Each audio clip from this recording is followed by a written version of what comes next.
তুমি এত ভীতু কেন হলে? ভীতু হয়ে গেছে। পাপ যারা করে তারা ভীতু। পাপী লোকেরা ভয় পেয়ে যায়। প্রভুর নাম যদি নেন তাহলে ভয় পেয়ে যায়। বুক ধকধক করে, কথা অনেকে বলেন। অন্ধকারে ভয় ভয় লাগে, যেন ভূত এসেছে মনে হয়। অনেক লোকই এই ভয়ে আজকের দিনে ভয়ের কারণে অনেক রোগ হচ্ছে। সে ভয়ের জন্যই বিপি, সে ভয়ের জন্যই অনেক রোগ হচ্ছে।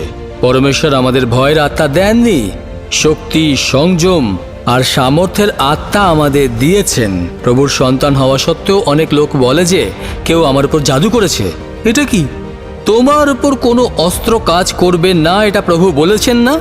আরে রাজার সেরা রাজা, প্রভুর সেরা প্রভু যিশু যখন তোমার হৃদয়ে আছেন, তখন কোনো অপবিত্র আত্মা শক্তি, কোনো অন্ধকার শক্তি তোমার উপর কাজ করবে?